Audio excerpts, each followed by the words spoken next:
Right, I normally don't speak on this topic, but because some of you have asked me, um, what's been happening with the, uh, COVID where I stay, the impact of the COVID situation. So I just thought I'll give you my perspective of what is happening on the island of Koh Samui. Okay. Now, remember, this is just my view. So check out other channels and try to get a balanced view. Now, I've stayed in Samui for 5 years, five, yeah, 5 years or so, and I stay in an area called Menam in Samui. Now, the thing about me, what makes me different from most other people is I don't smoke, I don't drink, I don't party, and I'm not a sexpat. I didn't come here for getting girls for sex or guys for sex. I came here for a different reason. I'd come here the first time as a tourist, so my agenda was different. Meet a girlfriend or something that time. But now it's like I'm staying here. Same like when a tourist comes to your country or your city, he's a tourist. He's like, what are the attractions? Where can I go? So tourist is different. Living here is totally different. As a tourist, you'll see the best spots and be a few days and leave. But as a resident, you see the day-to-day happenings. So I'll give you as a resident what I'm observing. Now, when I'd initially come here, you would say that it was still peaking. It was still going up in terms of tourism, in terms of tourists. Business was booming. Things were exciting. I mean, it was like a happening party, To give you an idea, every day, the traffic on the roads would be increasing. Every day, the number of people who would be coming down to the island would increase. There's something called a full moon party. What it means is they're going to have a couple of DJs, sound system near the beach or on a smaller island, and there's going to be free-flowing booze and girls and guys and skimpy outfits, and you're dancing the full night. And people used to get sloshed and drunk, and people are having sex somewhere, and it was madness. It was crazy. And almost everyone came to unwind on this island. If you check the Google images, they pictured Koh Samui as this tropical, untouched island, forest, beach, where you can sit in the sun and lie down in the sun, and you'll get babes and guys and enjoy and drink pina colada. And it was also a time for these digital nomads. Oh, you can lie down here with your laptop in the sun, sipping a coconut, being creative and getting paid shitloads of money and enjoying life with young people, young blood. And so it was a happening time. Almost every week I would see a new business popping up. And the funny thing, the businesses that were popping up, bar was a favorite. Bar, pub is another favorite. Every foreigner, Westerner would come here, bar or pub. That is standard. The next one would be restaurant. They would open. Funny thing in which I found funny. In Thailand, they would open a British cuisine. They would open German cuisine, Israeli cuisine, Arabic cuisine. I guess they wanted to put variety. See, people generally come to Thailand or a new country to eat the local food, not to eat your country food, or maybe they're targeting different crowds. Then massage parlors were very common. Then they even had tour operators. You had people buying scooters and renting them out. In fact, I know one guy, he shocked everyone by purchasing, I think, close to 30 or 40 scooters, painted all of them in a bright neon color. All of them. Brand new. And You could say his was the most attractive looking business. Then you had, all these hippies who used to come down here. Oh, the tantric healing, the yoga, open your third eye, your fourth eye, align yourself with the chakras of the earth, get Reiki healing, and okay, so on and so forth. So it was a happening time. Anyone and everyone who had money, this was a place to come. And me and my wife, almost in a week, me and my wifey, we used to go 2 to 3 times. If you'd go out, there's some happening, some carnival, some, like near the beach, there was this, it's called Walking Street. Now in Pattaya, Walking Street is bars, pubs and girls and, something fell down. Hey. Bars, pubs, girls and, the red light district. But here, the Walking Street was just people having their stalls, serving pizza, serving fried fish, fried pork, you can check my older videos. Every day, there would be like, not every day, every time we would come, a new variety. Chocolates and cookies and souvenirs. And so it was fun. We enjoyed it. And what you could not get in like, close by, you could buy it from there. And people used to pay money to set up their stall. And many tourists used to come to literally see what is the Walking Street. And then we would have this moving circus. Some people would have moving circus.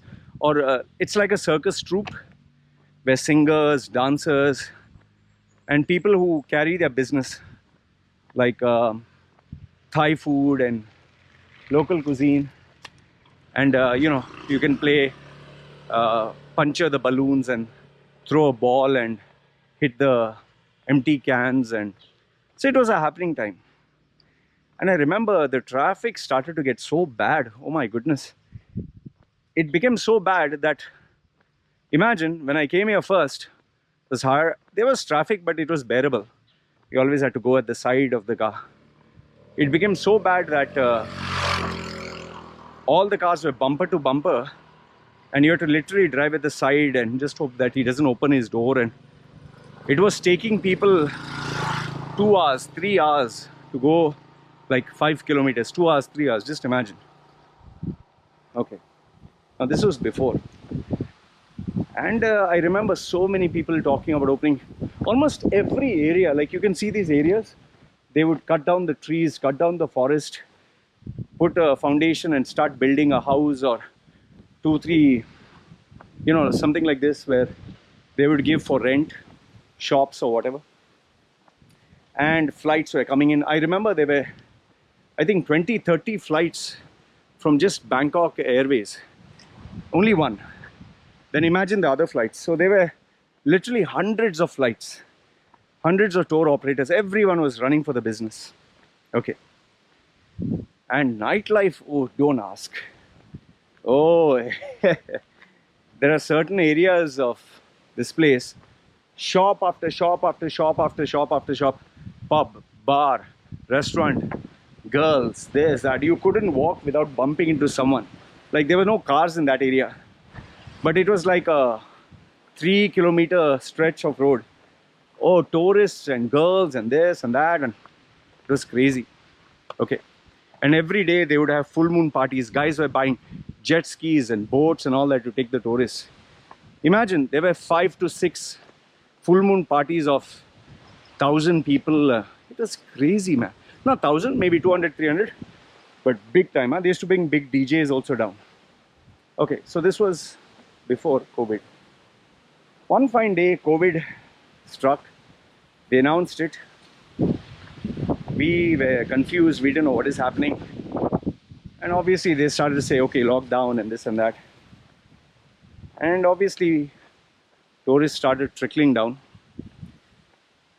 Today, it has been 1 year, 7 months since this COVID was announced. Today, what is happening? I'm giving you just numbers from my head. I don't have the exact specifics. If you were to ask me how many businesses have closed down, I could literally tell you that it would be more than 85%, 85, huh? Have closed down. 85, let that sink in. If before they were 100, 85 closed down, only 15. Or if they were 10, 8 have closed down, there are only 2. Okay, number one. Number two is, before I told you bumper to bumper, today you can travel any time of the night or day. There's nothing, no traffic. 7-Eleven, Family Mart, these outlets, Big C, these are brands that open these quick convenience stores. There was a rumor that they had planned to open around 500 new convenience stores. 500 within the next year. That was a plan. That means there's a shop here, 7-Eleven. 2-3 shops, 7-Eleven. 2-3 shops, Family Mart. 2 shops, Big C. So it was so crazy. People started asking, like, what the hell is this? More than people, there are convenience stores. Every second shop was Family Mart, 7-Eleven. Family Mart, 7-Eleven. Okay. And the funny thing was, they were actually making money. They were customers. To give you an idea, when I go on the main road, this is real. Huh? Here was Family Mart. Before there was only one Family Mart. After 2 years, 3 years, Family Mart. This side was 7-Eleven. Another 7-Eleven. Another 7-Eleven, 2-3 blocks. Big C. Tesco. And another major 7-Eleven. And this is all within 200 meters. 200 meters, huh? I think 200 meters or 100 meters. Something in that range. You can imagine how many. It was crazy. I was asking what the hell is this? And they would open up a new family. Just imagine, this is greenery. There's nothing here. They would cut all this. They would flatten it with sand and cement and all that. And they would build a store from scratch. This would all happen within a month. It was that aggressive. Now, it has gone back to reset. Oh, it is so shocking, man. You'll see shop after shop after shop after shop, all closed down. In fact, you can check some of the old videos. I don't know if I have this video, I'll share it with you. It's like the area where I told you, people are bumping shoulder to shoulder. Shop, shop, shop. Now it's closed, closed, closed, closed, closed, closed. All the shops, both sides are closed. It's a ghost town. Okay, and with regards to tourists, to give you a figure, you remember I told you there were more than like 100 flights or some crazy shit like that. I can't give the exact number, maybe 50 flights per day, where there were 200, 300,000 tourists coming in, like coming. Nobody wanted to leave. After COVID, they opened the sandbox. You know how many people came? For the next 3 months, 3 months after they declared it open, where before 300,000 or 200,000 or 100,000 people, only 33. 3 and 3, 33. The shopping mall, which used to be like, people were literally buying spaces. They're buying space, so you can walk and shop. So even the main shops, in front there was a kiosk. Forget the kiosk, even the shops have closed down. In fact, some of the shops are not even putting on the AC because they want to cut down on cost. It's a terrible situation, and the thing that makes it worse is the fact that this island was dependent on tourists. Okay, this island was dependent on tourists, and their livelihood was dependent on tourists. The people who bought the motorbikes for rent, they shut down. People who opened up pubs, I mean, you have a pub, you have alcohol bottles, you have nobody there. You know, they used to bring these girls to sit, attractive girls. The girls don't want to sit there full day doing nothing. There's no tourist. Bars shut down, pubs shut down. I told you 7-Eleven convenience stores shut down. People were literally driving on these streets, Rolls Royce. Can you believe Rolls Royce, Bentley? I was shocked. I was like, what the hell is this? Bentley and Rolls Royce here? Now there is only cycle and scooter. Where people had opened coffee shops and restaurant, all closed. In fact, me and my wife used to go for walking street. That doesn't exist. The people who used to have boats and jet skis to take people to the island, small island and back, all of them are empty. What will you do with your jet skis floating on the water? People bought yachts, you know, expensive, super expensive yachts. They're floating. Wear and tear is there, right? They just now parked it, taxied it somewhere. Most of the people, they have their resort. You know, I've checked some hotels. The first hotel where I stayed, that full hotel, full, they've just shut it down. There's nobody. Nobody's there, nobody's using the pool. In fact, people out of desperation are offering even sandwiches. There also nobody's coming. Me and my wife, we used to go out to order cuisine. Okay, Chinese, Korean, different types. Now even they have shut down. In fact, when we go to a shopping mall, you see all the empty shops. There's nothing to order. In fact, we go to the food court. You know, food court, you have like 10 shops, 20 shops where they serve different foods. There's only 2 shops, 3 shops. So what will you do? So overall, it's really a bad scene, man. This COVID thing, I really feel sorry in a way. Not for those arrogant, ignorant people who thought, okay, booze, drink. There were some people who literally were showing off their life on Facebook. Some are teaching jet ski, some are teaching flying, kite flying, not kite flying, like, surfing kites. Like you are on the surf and you have a parachute and you go up in the air when you attach yourself to a speedboat, water sporting events. Or people were showing off, and girls, and they were with their girls and hot girls, and these hippies who come down for sex with anyone. Drugs and alcohol and all that. I don't feel sorry for them at all. Yeah, you deserve it. Go back to work.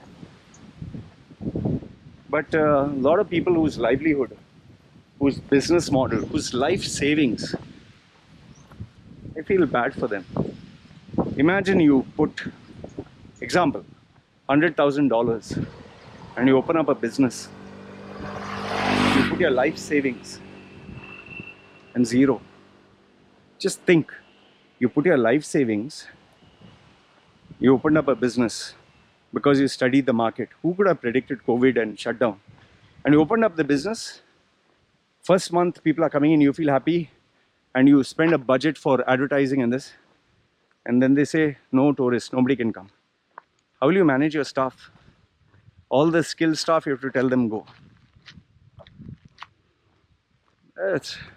And then when you want to sell all this, sell the kitchen utensils, sell the decor, you're paid the rent for a year. You negotiated, I'll pay full rent, give me a discount. They'll not give you back. Just imagine $100,000, life saving gone. Poof. And on top of that, because of all this, schools have closed down. There were schools for foreigners, for, white kids and who come from, mostly they are Westerners who stay, foreigners. You'll hardly find any Indians, Pakistani. I think I'm the only Indian passport holder here, maybe 1 or 2. So most of them are white skin and white passport holders.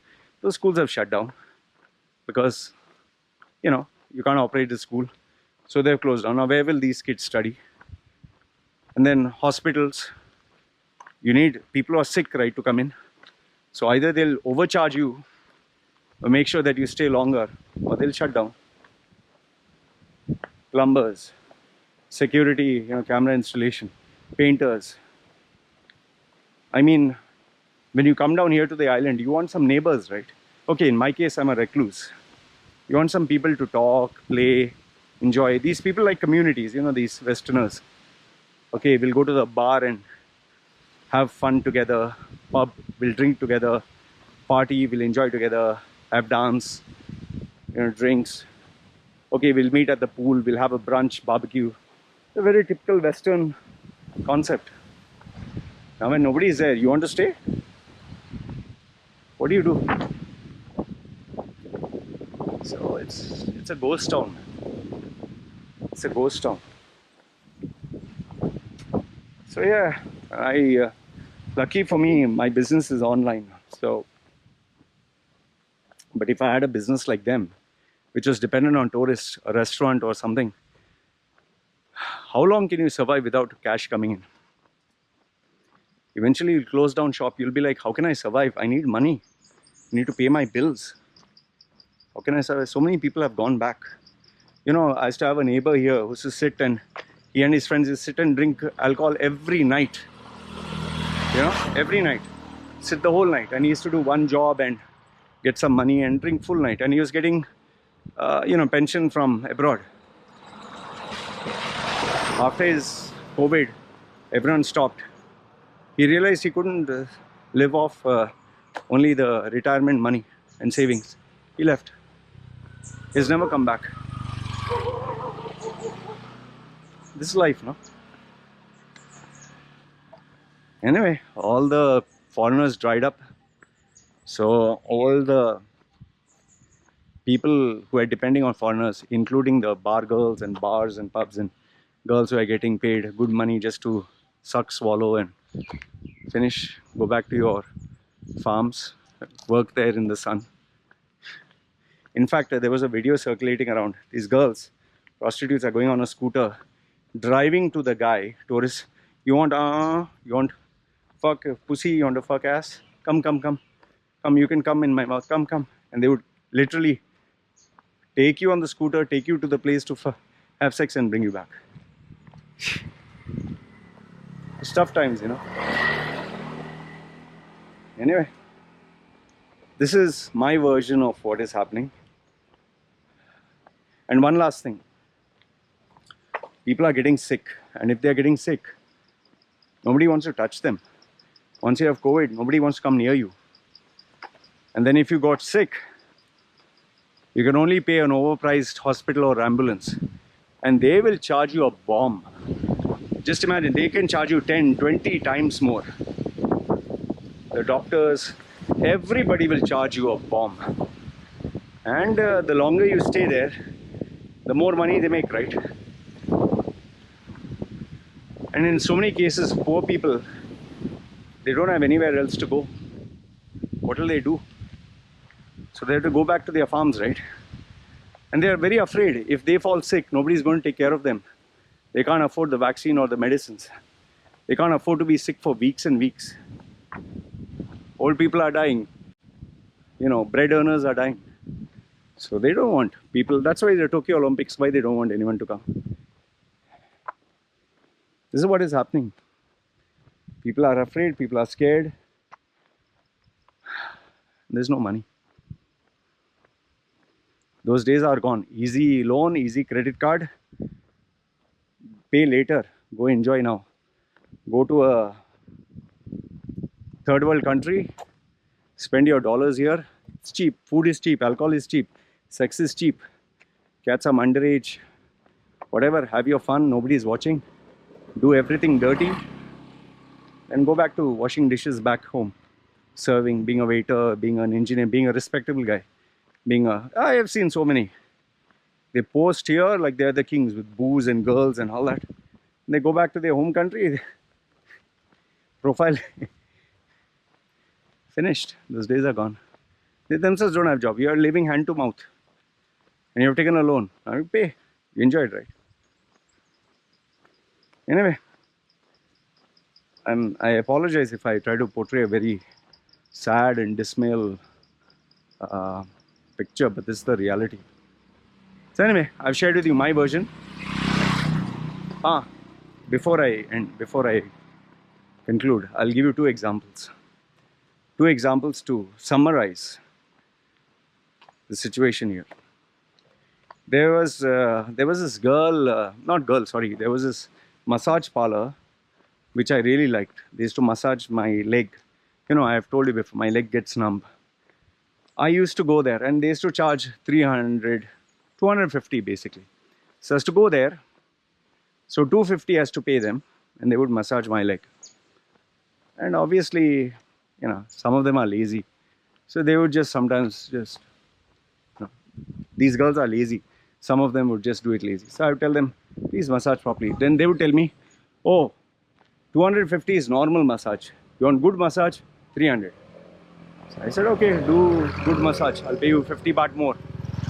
So then they would do a little harder, and then again get lazy. Then I tell them, see, listen, I'm paying you money, do properly, no? Oh, you want hard massage, full 1 hour? Okay, then 350. So this was the arrogance that people had. And then I'd get pissed off with them and then go somewhere else. And then, you know, they would do a good massage. But then obviously they would want tourists, because I stay here, I'll pay 200 or 250 or 300.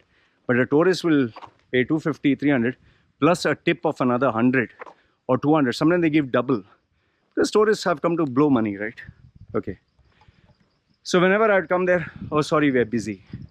Sorry, I have customer. Okay. So then I went to a third massage lady. First she was doing, because she had no customer. Soon when customers increased, every time, oh, later, later, later. Finally, I got fed up and chose one last place, and I said, if this place doesn't work, forget it.